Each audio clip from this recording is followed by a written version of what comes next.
Hello friends, आशा करते हैं कि आप सभी लोग अच्छे होंगे।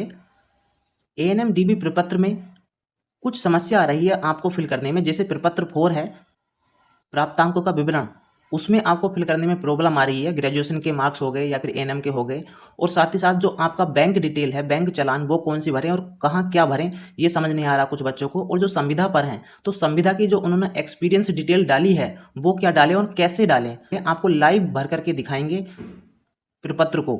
जी हाँ, बाकी हम पहले बना चुके हैं वीडियो, जो कि हमने पूरे सारे प्रपत्र एक साथ भर के दिखाए हैं आपको, लेकिन कुछ ज़्यादा कमेंट्स आ रही थी इन सभी टॉपिक के ऊपर, तो इसलिए हम ये दोबारा बना रहे हैं इन टॉपिक के ऊपर वीडियो। तो देखते हैं कैसे भरे जाने। यहाँ पर देख सकते हैं हमने हाई स्कूल और इंटर इनके पहले से ही फिल किए हुए हैं, क्योंकि ज़्यादातर बच्चों ने ये फिल कर लिए हैं, लेकिन ग्रेजुएशन में फिल करने में प्रॉब्लम आ रही है। तो मैंने यहाँ पर देख सकते हैं ये सारा लिखा हुआ है, लेकिन ग्रेजुएशन का छोड़ा हुआ है। तो ग्रेजुएशन के सबसे पहले मैं आपको मार्क्स दिखाता हूँ, उसके बाद यहाँ पर फिल करेंगे। तो ग्रेजुएशन का जो मार्क्स हैं मैंने यहाँ पर लिखे हुए हैं। ये गोरखपुर विश्वविद्यालय की मार्कशीट है। ये तीनों ईयर की है, first year, second year, third year के मैंने लिख लिए हैं मार्क्स, ठीक है। और ये सब्जेक्ट हैं तीनों। अब यहाँ पर देख सकते हैं फर्स्ट ईयर में हमारे ये पूर्णांक हमने ले लिए, प्राप्तांक ये हो गए, और सेकंड ईयर के ये हैं, और थर्ड ईयर के ये हैं। क्योंकि थर्ड ईयर में जो है एक सब्जेक्ट छूट जाता है, मतलब केवल 2 सब्जेक्ट रह जाते हैं, तो केवल 2 सब्जेक्ट ही हैं। तो इस प्रकार से मैंने आपको समझाने के लिए ये एक टेबल बनाई है। अब इनको लिखना कैसे है उसके लिए मैं बताऊंगा। तो तीनों ईयर के first, second and third, Hindi के अलग जोड़ लो, समाजशास्त्र है, गृह विज्ञान है, इसके अलग जोड़ लो, सभी के अलग अलग जोड़ना है। जैसे हमने पूर्णांकों को यहाँ लिख लिया है केवल हिंदी का, और प्राप्तांकों को यहाँ पर लिख लिया है, वैसे ही समाजशास्त्र के पूर्णांकों को हमने यहाँ पर लिखा है, प्राप्तांक यहाँ, और सभी के अलग अलग सब्जेक्ट के पूर्णांक और प्राप्तांकों को अलग अलग कर लिया है। और यहाँ पर देख सकते हैं टोटल जोड़ लिया हमने, पूर्णांक का, प्राप्तांकों का, हिंदी का, समाजशास्त्र का पूर्णांक, टोटल और प्राप्तांक, वैसे ही हमने गृह विज्ञान का कर लिया।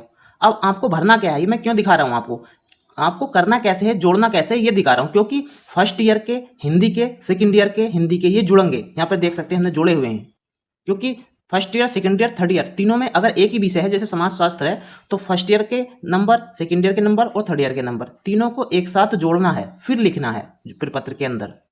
वैसे ही सभी विषय को तीनों ईयर के मार्क्स जोड़ करके फिल करना है।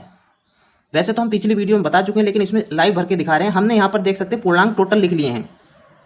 ये हमारे पूर्णांक हो गया टोटल, मतलब ये हमारा हिंदी का हो गया है, हिंदी हो गया, और ये समाजशास्त्र का हमने ले लिया है, और ये गृह विज्ञान का ले लिया है। ये प्राप्तांक है और ये पूर्णांक है, तो इन्हें भरना है, ठीक है, इन्हें भरना है टोटल को। ये तो मैंने आपको समझाने के लिए लिया है, क्योंकि आपको मार्कशीट में समझ में नहीं आता, तो इसलिए मैंने इस प्रकार की टेबल बनाई है। यहाँ पर ध्यान से देख लीजिए, इसको समझ लीजिए, और वैसे ही आपको फिल करना है। फिल क्या करना है, फिल ये करना है। अब फिल करके दिखाते हैं आपको कैसे करना है। तो मैं प्रपत्र ले लेता हूँ। यहाँ पर देख सकते हैं ये पूर्णांकों को हमें फिल करना है, ठीक है। ये पहले वाले हिंदी के प्राप्तांक हैं, तो इसको हम यहाँ पर लिख लेते हैं, और पूर्णांक हैं ऊपर वाले, पूर्णांक लिख लेते हैं यहाँ पर। अब आते हैं अगले सब्जेक्ट, जो कि हमारे हैं समाजशास्त्र और गृह विज्ञान। इसे हमने लिख देते हैं, तीनों ईयर में जितने भी सब्जेक्ट हैं वो सभी लिखे जाएंगे। ऐसा नहीं है कि लास्ट वाले ईयर के लिख दिए तो यहाँ पर 2 ही सब्जेक्ट बचेंगे बस, क्योंकि आपको जो ग्रेड मिलती है, आपकी जो श्रेणी आती है, वो टोटल में से आती है, first year, second year, third year, तीनों के मार्क्स जोड़ने के बाद। तीनों मार्क्स हमने लिख लिए तीनों सब्जेक्ट के। अब इनको टोटल कर देना है नीचे, ग्रांड टोटल, जैसा कि आपने हाई स्कूल और इंटर में किया था। तो हम यहाँ पर टोटल कर देते हैं, तो इसका टोटल हो जाएगा 1018, और ये हमारे पूर्णांक हो जाएंगे 1800 का।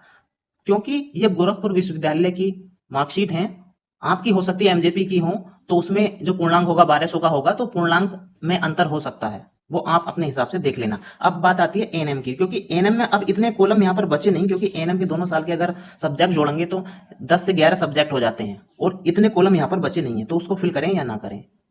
तो उसको अगर आप चाहें तो फिल कर सकते हैं, नहीं तो छोड़ भी सकते हैं, क्योंकि यहाँ पर देख सकते हैं जो हमारा बेसिक है वो तो कंप्लीट हमने फिल कर दिया है। ये अन्य में होगा, एएनएम का अगर होगा यहाँ पर अन्य में फिल कर सकते हैं, लेकिन यहाँ पर इतने कॉलम ही नहीं है, तो अगर ज्यादा तुम कोशिश करोगे यहाँ पर लिखने की तो बहुत ही बेकार हो जाएगा ये, मतलब कि समझ नहीं आने का। तो इस हिसाब से आप अगर चाहो तो उसको छोड़ भी सकते हो, और चाहो तो यहाँ पर एएनएम लिख करके ग्रांड टोटल वगैरह लिख देना, बाकी चाहे छोड़ देना। अगर यहाँ पर आ रहे हैं आपके सही सब्जेक्ट, सही आप फिल कर पा रहे हैं तो फिल कर दो, और नहीं कर पा रहे हैं तो मत करो। और कुछ बच्चों का क्वेश्चन है कि मैथ जो है, मैथ की जगह हमारा मैथ नहीं है हाई स्कूल में, तो हम क्या करें, तो गृह विज्ञान लिख दो इसको काट करके, अगर आपका मैथ नहीं है तो इसमें कोई बड़ा इशू नहीं है। क्योंकि अगर मैथ होता कोई से भी मतलब इंटर में, हाई स्कूल में, कहीं भी, तो रहने दो, और नहीं है किसी में भी तो कट कर दो। जो संविदा कर्मी है वो अपनी डिटेल कैसे फिल करें, तो यहाँ पर मैंने बताया भी हुआ था, और एक कॉलम और बता देता हूँ यहाँ पर। जो एएनएम के यहाँ सब्जेक्ट है, हाँ, आप इस प्रकार से लिख सकते हैं शॉर्ट में 10 नंबर पर, प्रपत्र 1 में 10 नंबर की बात कर रहा हूं मैं, ये सारी डिटेल फिल की हुई है जैसे कि आपने ऊपर की होगी, वैसे इस प्रकार से आप सब्जेक्ट लिख सकते हैं शॉर्ट में। वहां पर भी लिख सकते हैं लेकिन वहां कॉलम कम है, यहां पर आ जाएंगे। 12 नंबर में देखेंगे जो कि संविदा कर्मी है वो अपने यहाँ पर डिटेल कैसे फिल करें, तो मैंने यहाँ पर एक फिल करके दिखाई है, क्योंकि इससे पहले वीडियो में मैंने केवल मौखिक रूप से बोल दिया था, इसमें मैंने आपको फिल करके दिखाई है। यहाँ पे देख सकते हैं हमारा पद नाम ये डालना है, वेतन आपका जो भी हो मैंने डाल दिया है, क्योंकि मुझे नहीं पता कितना वेतन होता है, लेकिन फिर भी मैंने अप्रोक्स डाल दिया है यहाँ पर। और प्रवेश तिथि, जिस समय आपने ज्वाइनिंग की थी, ज्वाइनिंग की तिथि लिखना है, और स्थान कहाँ है आपका, मतलब जहां पर आप कार्यरत हैं वो स्थान लिखना है। और जो सेवा आयोजक, ठीक है, ये मैंने ब्लैंक छोड़ा हुआ, ये ब्लैंक क्यों छोड़ा हुआ, क्योंकि मुझे नहीं पता कि आपका सेवा आयोजक कौन है, क्योंकि जो बच्चियां कर रही हैं एएनएम उनको पता होगी। सेवा आयोजक का मतलब होता है ओनर, मालिक, मतलब जिसके अंडर में आप काम कर रहे हैं उसका यहाँ पर विवरण देना है, ठीक है। तो इसलिए मैंने यहाँ पर ब्लैंक छोड़ा हुआ है। तो मैंने बता दिया सेवा आयोजक में आपको क्या लिखना है, जिसके अंडर में आप काम कर रहे हैं, जो आपका वहां पर हेड है, जो मालिक है, ओनर को कहते हैं सेवा आयोजक, जो आपकी सेवा ले रहा है आपके द्वारा। तो यहाँ पर लिख सकते हैं स्थान हो गया, और साथ में उस सेवा आयोजक का नाम लिख सकते हैं, और हॉस्पिटल का नाम भी लिख सकते हैं। वहां पर मैंने इसलिए फिल नहीं किया क्योंकि मुझे नहीं पता कि आपके सेवा आयोजक का नाम क्या होगा, विवरण क्या होगा। मैंने केवल एग्जाम्पल के लिए आपको ये फिल करके दिखाया है। आगे देख लेते हैं बैंक डिटेल। पत्र 1 का 16 नंबर है।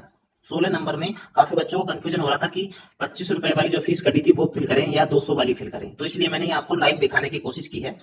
मैंने बोला था कि कोई सी भी फिल कर सकते हैं। यहाँ पर देख सकते हैं आवेदन लिखा हुआ है, या परीक्षा शुल्क, मतलब कि आवेदन जिस समय किया था उसकी, या परीक्षा शुल्क जब आपने परीक्षा दी थी तो उसकी, कोई सी भी यहाँ पर डिटेल फिल कर सकते हैं। क्योंकि कभी कभी आवेदन और परीक्षा शुल्क एक ही होते हैं और कभी कभी अलग अलग होते हैं, जैसे कि एएनएम में इस समय हुआ है।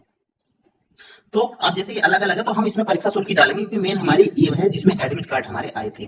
जिन्होंने पहली बारी भी डाल दिया आवेदन की, कोई दिक्कत नहीं है, उसको भी रहने दे सकते हैं, और अगर आप चाहे तो दूसरा भी कर सकते हैं। तो कैसे करना है यहाँ पर देख सकते हैं, चालान संख्या यहाँ पर फिल करनी है, क्योंकि यहाँ जो चालान संख्या वहां पे कुछ और भी हो सकती है, और करेक्टर हो सकते हैं, ज्यादा नंबर भी हो सकते हैं, करेक्टर नंबर मिक्स होते हैं ज्यादातर। तो इस प्रकार की चालान संख्या मिलेगी, कहाँ मिलेगी आपको, फॉर्म में, जो एएनएम का फॉर्म है आपका प्रिंट किया हुआ ऑनलाइन, जिस समय आपने प्रिंट करवाया था। अगर किसी के पास नहीं है तो हमने इस पर वीडियो बनाई है कि कैसे चालान संख्या या चालान की डिटेल निकालें, जाकर के देख सकते हैं हमारे चैनल पर। और यहाँ पर शब्दों में, अंकों में लिख देंगे, यहाँ पर अंकों में लिख देंगे कितनी फीस है, और शब्दों में लिख देंगे फीस, और किस डेट को आपने फीस मतलब आपकी जमा हुई थी वो आपके फॉर्म में ही लिखा होगा।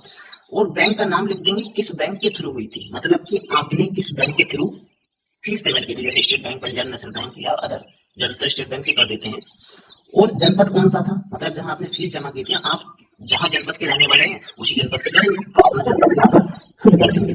आज की वीडियो में इतना ही रखते हैं, और अगर आपका और भी सवाल, कोई डाउट होता हो, से संबंधित, डॉक्यूमेंट से संबंधित किसी भी प्रकार की समस्या हो तो हमें कमेंट कर सकते हैं, इंस्टाग्राम, टेलीग्राम पर ज्वाइन कर सकते हैं, और हमने आपको वीडियो डिस्क्रिप्शन में दिया है, जरूर ज्वाइन करिए। Okay, bye bye, thank you.